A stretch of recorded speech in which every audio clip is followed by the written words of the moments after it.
How would you like a 15% discount to my daily email, the stack of stuff, the show notes, discounts to the conference, all of that? All you need to do is text the word show to 33777. You'll get the annual subscription with a 15% discount to my daily email. You'll get the stack of stuff, the links to the show notes, discounts to the conference, and so much more.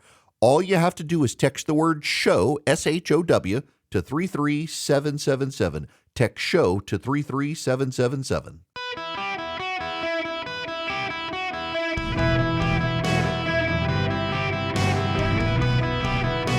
Welcome to the Eric Erickson Show podcast, Hour 3. I'm flummoxed. I love the word flummoxed, by the way. There's video of the 32 Cuban bodyguards killed by the U.S. There's actually higher than that.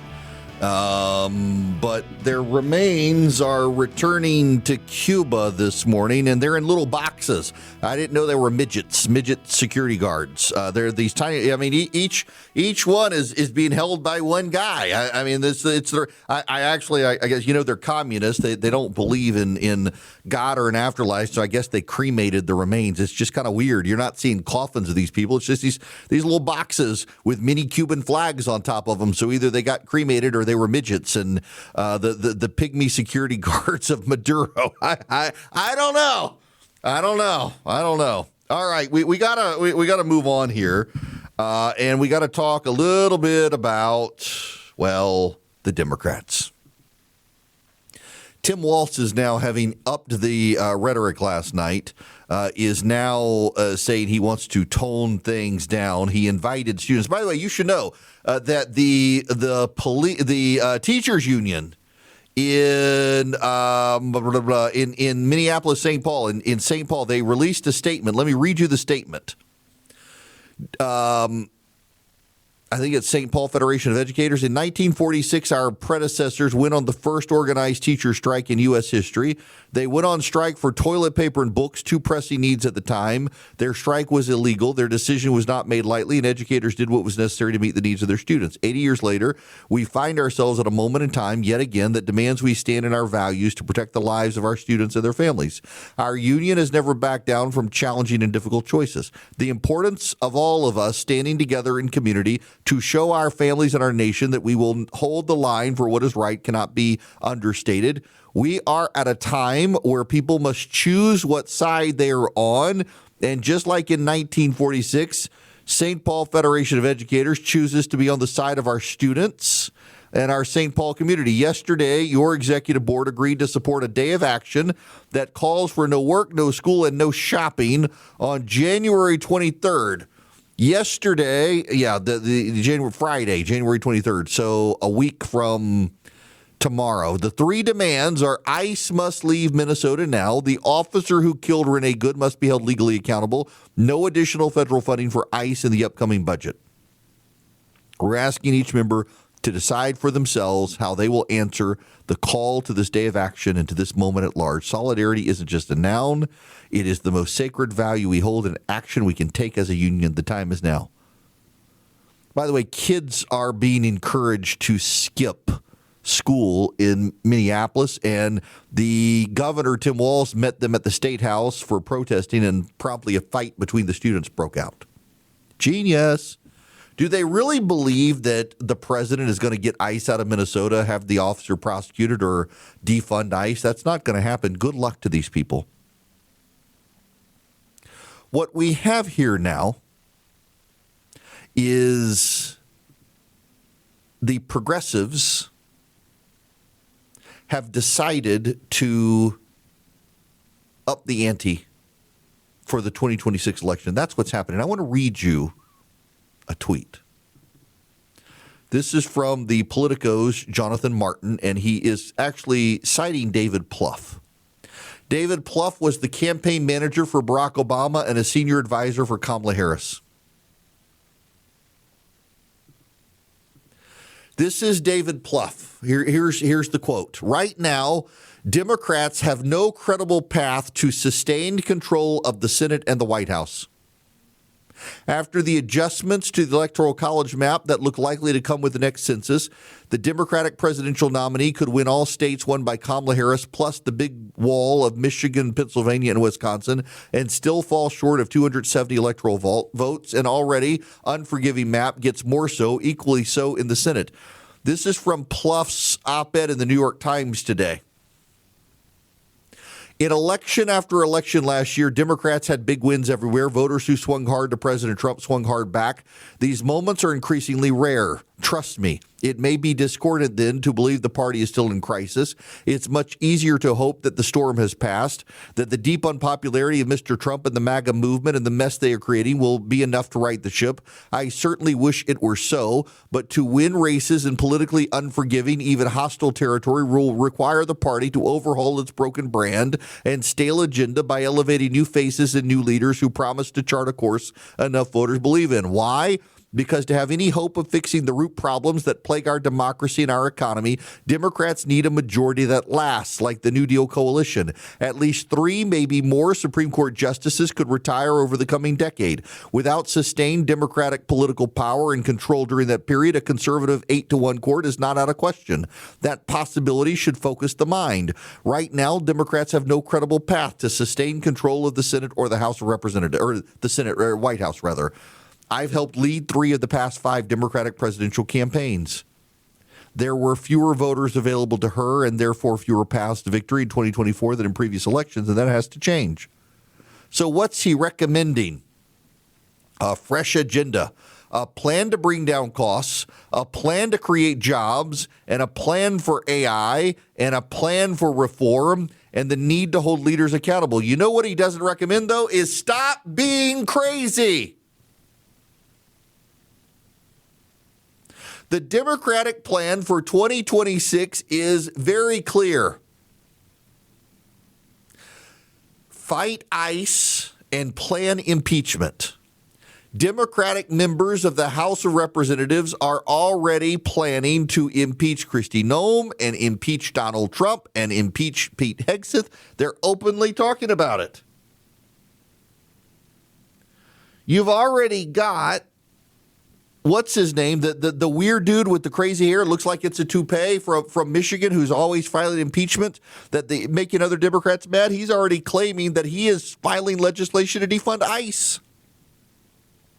And progressives are fighting to defund ICE. That's all the Democrats have right now, is stirring up anger. When you stir up the anger,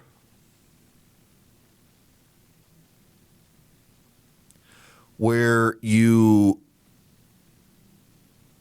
convince people that ICE is a threat, when you convince people that Donald Trump is a Nazi,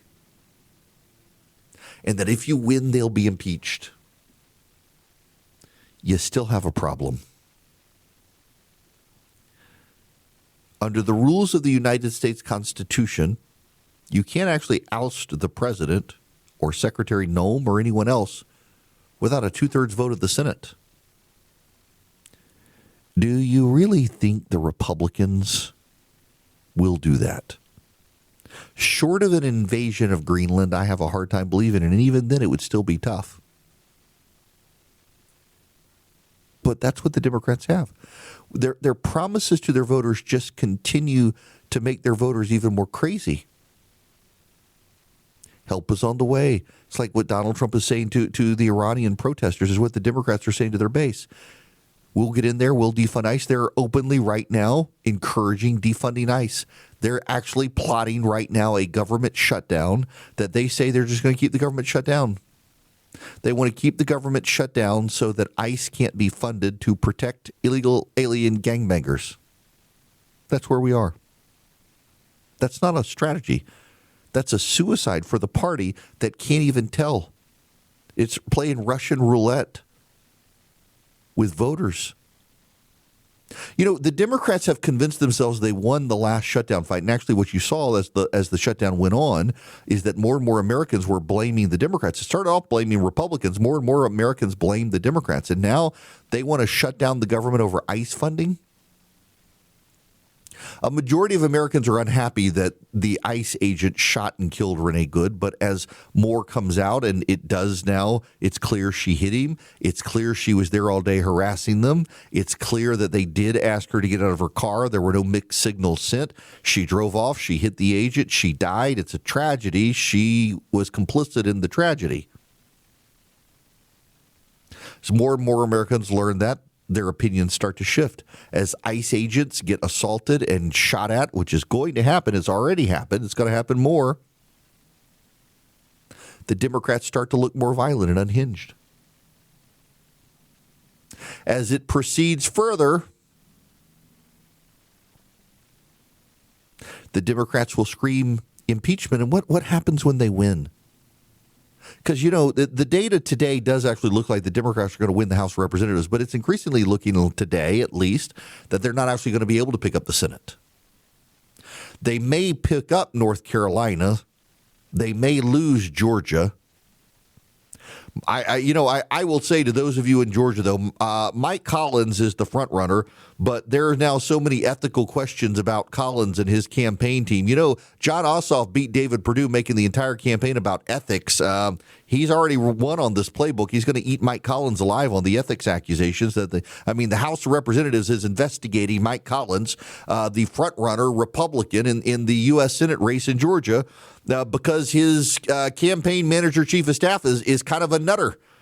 Now, I know one conservative group that's banned the guy from coming to their building anymore after he chewed out someone because he showed up for a meeting he wasn't invited to, and they wouldn't let him in, and he chewed out the receptionist.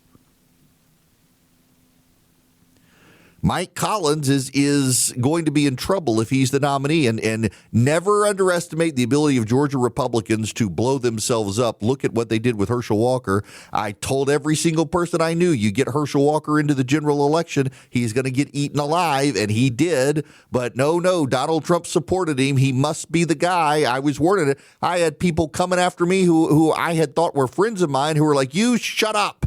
He's the guy. Trump says so. And he lost. Warnock won.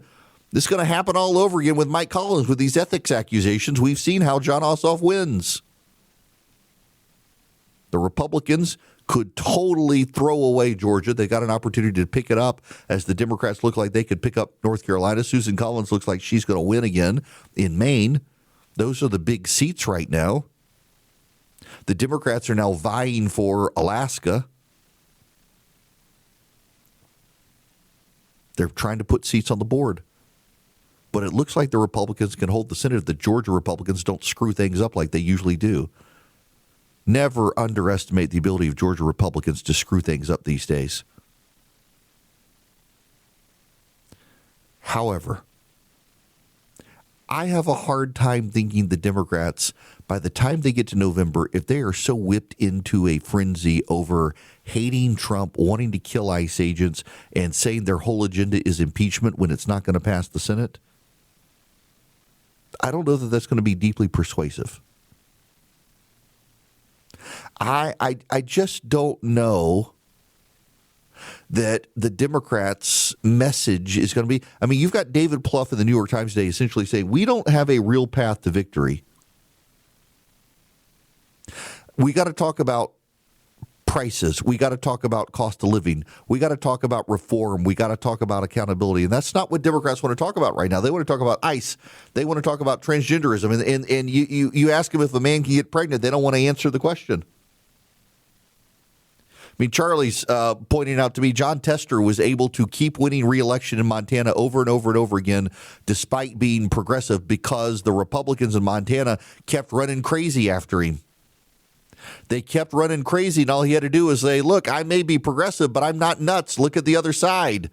The Republicans finally were able to pick him off with Sheehy, who ran as a veteran, who ran as a business owner, who ran as a sane Republican with a compelling agenda for reform. And the Democrats, they just want to be crazy, and the Republicans in Georgia want to be crazy. The Republicans in Georgia looking at a guy with a bunch of ethics issues saying, oh, yeah, this is our guy to run against Ossoff.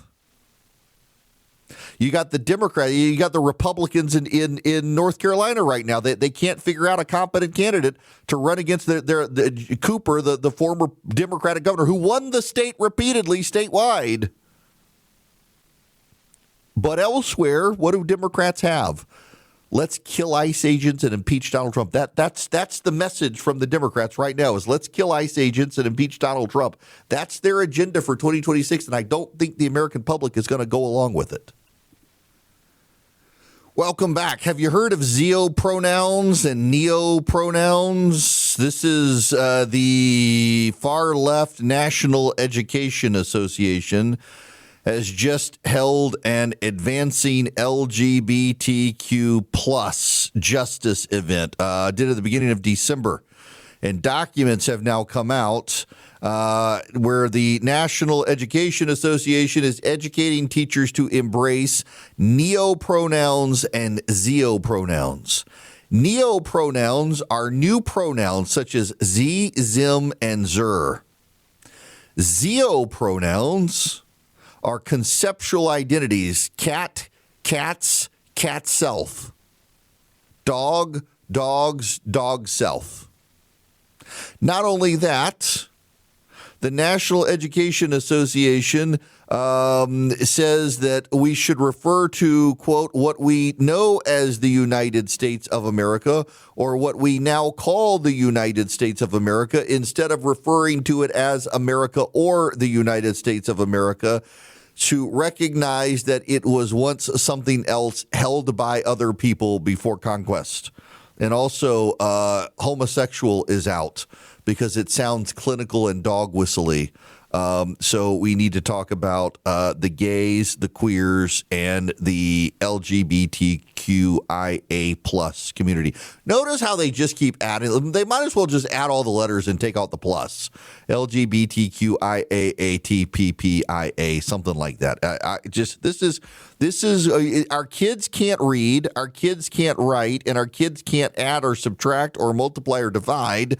But we need to embrace, quote, gender fluid, gender queer, aqueer, zeo pronouns, neo pronouns, and stop calling the United States the United States. Instead, call it now the land currently called the United States of America. Man, you know, I really probably shouldn't say this, but I'm going to. Why not? I don't hold anything back. I hope that there are bleachers on the day of judgment. I want to sit in the bleachers, and I want to watch these people on the day of judgment in the conversation with Lord God Almighty and Jesus Christ. I want to be a spectator when the head of the National Education Association and the American Federation of Teachers stand up there and are asked, what did you do for the least of these? Well, we kept them stupid, but we recognized their pronouns. And the trap door opens and the flames of hell come up and grab them. I just want to sit there and watch, pop some popcorn in the flames of hell and sit there and munch on popcorn and watch these people stand in judgment. Because I got to tell you, it's going to be an amazing day, that last day, when these people are finally held to account. Greetings. Welcome. It is Eric Erickson here, 877-973-7425. Should you wish to be on the program, I would be happy to have you. By the way, Tim Walz today, after the attacks on ICE agents last night as he was telling Minnesota to turn out and defend illegal immigrants, today he's saying, hey, we should turn down the temperature. We should turn down the temperature. So first you fire it up and then you turn it down once you get the reaction that you want. All right, whatever. I want to spend a moment here on a piece that is by it's in the Free Press. Bari Weiss says, as an aside, Tony DeCoppel, who is doing the CBS Evening News, if you haven't seen it, and he's doing the clips I've seen, the guy really does seem to be doing a good job with the evening news. It is far less pretentious than his competitors, and I'm kind of impressed. And what I find notable is that the national media and the national press that covers the press has never, ever cared about CBS Evening News, which has always been in third place, and all of a sudden they feel the need to attack it. Why? Because CBS under Bari Weiss is starting to rethink how to do the evening news, and it is much more focused on the issues you care about instead of them. And Free Press is now tied into it. There is a story in the Free Press, Peter Savadnik, and the headline is Vivek Ramaswamy, victimhood is a choice. I want to say something here. In all honesty, I was not impressed with Vivek Ramaswamy's presidential campaign. It seemed very pandering. It seemed very word salad, that he was trying to thread the needle with the president's base in ways that didn't alienate them. And it really did seem like his whole reason for existence was because of Ron DeSantis and trying to stop DeSantis. And so I was very, very skeptical of Ramaswamy running for governor of Ohio. And I just thought, no, this is not a good idea. The guy that I saw, the guy that I interviewed, and it was word salad. He came to the gathering. He was on stage. He was wearing makeup for the camera, had his own videographer there. They almost wound up not coming, and it was more of a choice. Should he bail at the last minute and come up with an excuse? I was left not impressed. I have to tell you, I am very impressed with the campaign Vivek Ramaswamy is running in Ohio. And it looks like he's going to get the nomination in Ohio. He does not have the backing of Mike DeWine, who I think preferred someone else.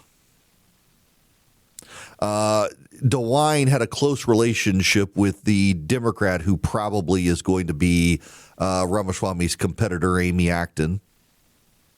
The state Senate president, Rob McCauley in Ohio, is now the lieutenant governor nominee that Ramaswamy has chosen. He's not doing great. He has announced he's giving up social media in 2026. He's polling at less than what Republicans thought, although I've got to tell you, when you look at the Ohio polling, he's polling in a way that suggests he's going to win. Here's why I'm impressed with Vivek Ramaswamy right now. In 2024, Ramaswamy seemed like he didn't want to pick fights with the progressive right, the woke Reich. And now he's standing up and he's saying, victimhood is a choice. And we are far more than just a blood and soil nation. And I appreciate his boldness now. Let me read you this. In recent weeks, Ramaswamy has sought out a battle with these so-called heritage Americans, the white nationalists. In a New York Times op-ed and on stage at Turning Point USA, he lambasted the idea of heritage Americans. When we spoke by Zoom last weekend, Ramaswamy told me he said my piece. I had to get it off my chest, and I stand by every bit of it. Now my focus is on Ohio. For Ramaswamy, that means making Ohio's nearly 3,700 public schools excellent again, reinvigorating Ohio's energy and chip manufacturing sectors, dismantling the many roadblocks faced by Ohio's entrepreneurs and prospective homeowners. But lurking behind all the Ohio-ness was a question of America and the country's future. Ohio, after all, isn't just any state. More than any other beat-up post-industrial swatch of the upper Midwest, it is the emblem of America's fallen working class, thanks in no small part to J.D. Vance. His book, hillbilly elegy helped power him to the Senate in 2022 and to the vice presidency in 24. And even though the book was ostensibly about Vance and the chaos and violence of early years, it was really about the place Vance came from, the hinterlands and hollowed-out towns of southwest Ohio that came to symbolize forgotten places of the United States, the in-between places, the places left out of the so-called neoliberal consensus. Vance was the voice of the angry and disenfranchised. Ramaswamy doesn't dispute that bad things happen. There's the decline of steel workers and rubber plants and automotive plants and the tsunami of fentanyl, but his questions, how do we respond? He says hardship is something that happens to you in life. That's a feature of the human condition. Hardship is not a choice. Victimhood is a choice. He worries a great deal about the self-reinforcing cycle, the perception of being part of the American Rust Belt, the part of the nation that some have feared is in decline. The perception, the identity just creates a psychological barrier, and his vision for Ohio amounts to pushing past the barrier. Think beyond the Rust Belt, beyond national decline, beyond victimhood. He says, I don't want us to be victims. I want us to be victorious, and I think that's an attitudinal shift. Success is good. Success is something that we celebrate rather than villainize. He's now estimated to have a net worth of $1.8 billion. But it was from hard work. He wasn't handed it on a silver spoon.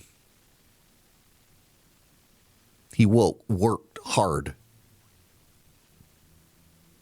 And I'm impressed now in a way I wasn't in 24. In 24, his campaign seemed very opportunistic, very much like a way to ingratiate himself with Trump by blocking DeSantis.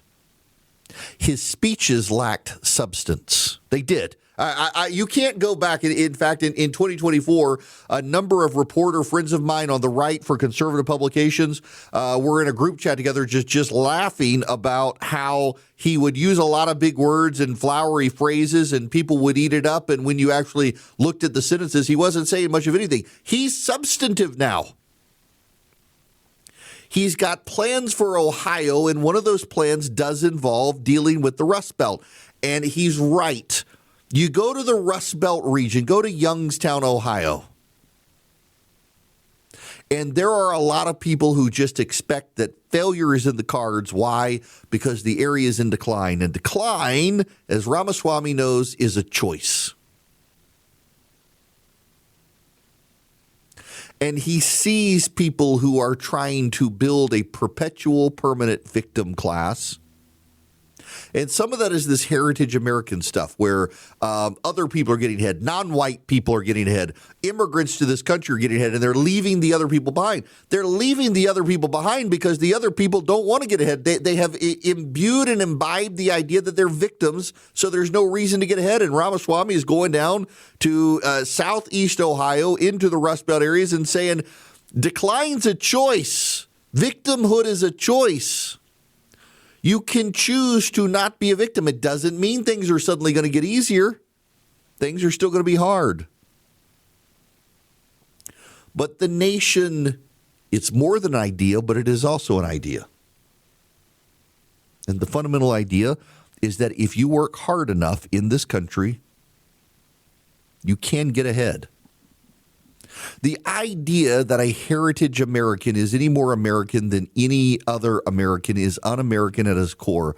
What does it mean to be an American in the year 2026? It means we believe in the ideals of 1776. And by the way, this is something pretty much every American except the communists believed for a very long time. And suddenly you got these so-called heritage Americans who want to cast themselves as a class of society that is better than others because their family's been here the longest. My mother's and the daughters of the American Revolution. I, if anything, can claim the mantle of heritage American. My father's a first-generation American. My mother's family goes back to before the founding of our union.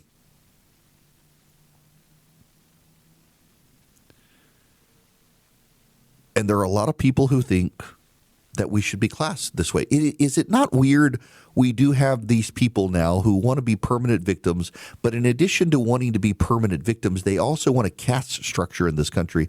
Vivek Ramaswamy's family came from India, where there is a caste structure.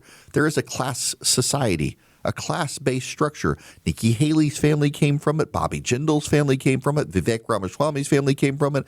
And you should note how they all became Republican. They got away from the caste system. They got away from the class system.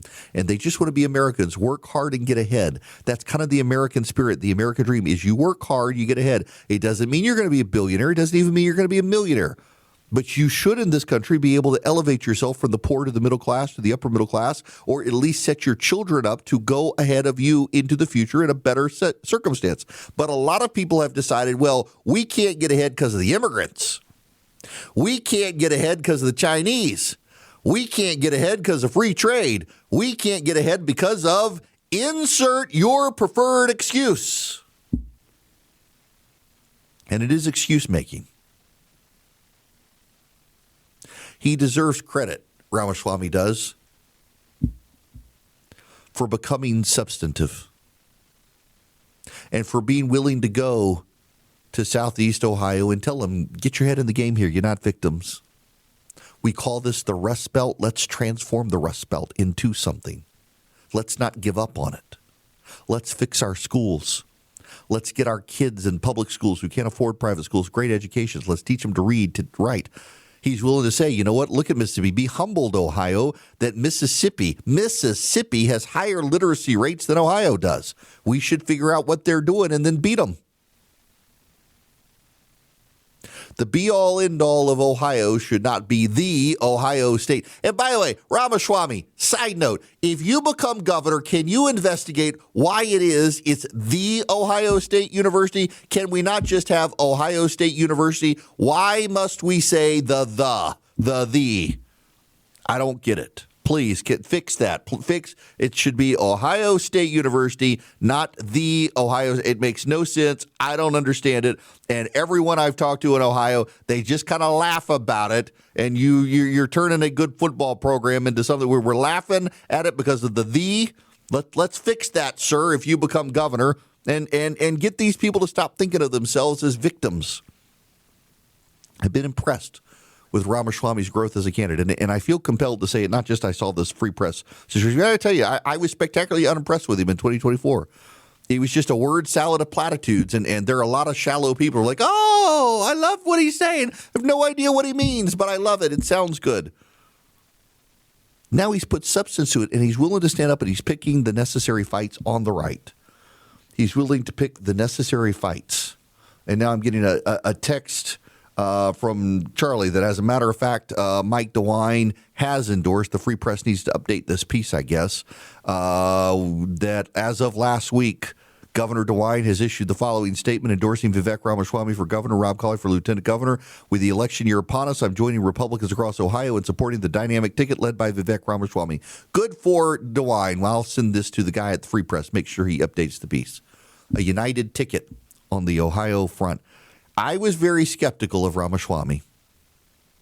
I like what I see with this guy in Ohio.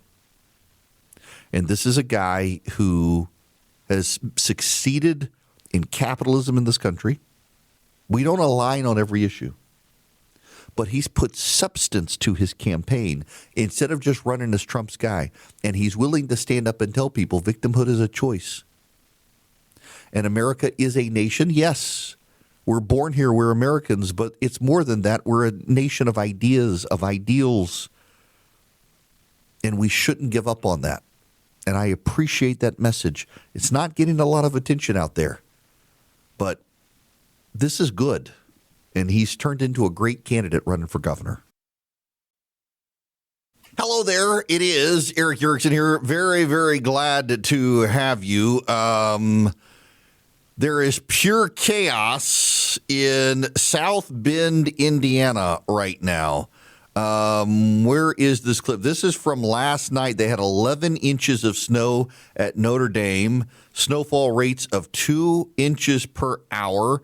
Plows were struggling to keep up last night. It has cascaded over into today. And that wintry weather is blowing down to the south. It just very wild winter weather right now.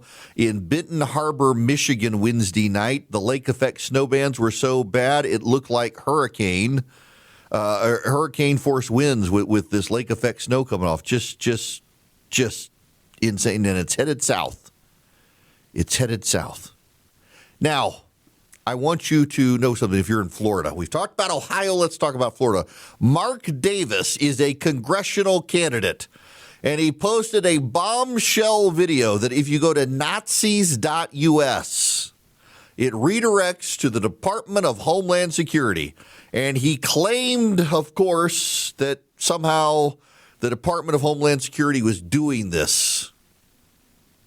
Well, it turns out, according to people online, that it looks like he bought the website and created the link to the Department of Homeland Security, and he's just doing it for attention.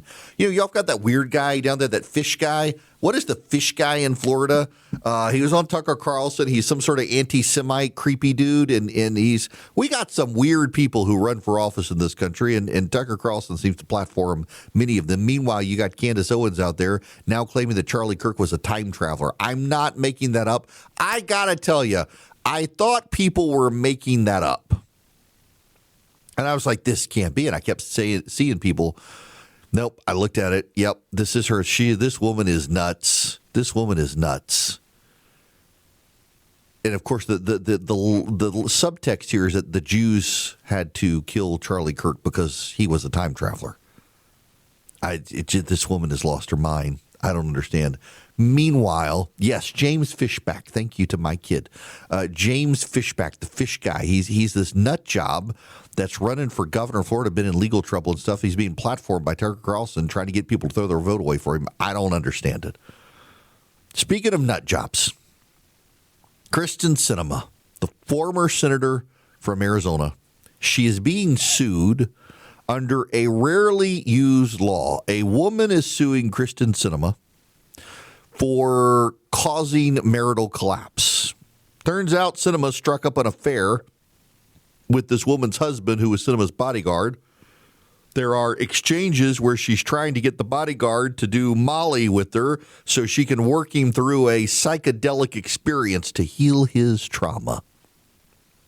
And the guy wound up divorcing his wife for Kristen Sinema. Sinema has always been this weird woman. She was a Code Pink progressive activist, and then she moderated when she got to the Senate. And then she became independent because the Democrats were too whacked for her. When the Democrats are too whacked for Kristen Sinema, that's kind of how you know that there's a problem for the Democrats. And now this. Good grief. Can I just say I have an idea on the Iran thing, and I hope somebody gets it to the president? Should have brought this up on the phone last night when a senior White House person called me. We need to go tell the Ayatollah that there's this place called Minnesota. You can go to Minnesota. The taxpayers of Minnesota will protect you. You can open a daycare center with no kids, get a lot of money, more money than you're making right now, and leave Iran. And the people of Minnesota will protect you from Donald Trump. This could totally solve the situation in Iran.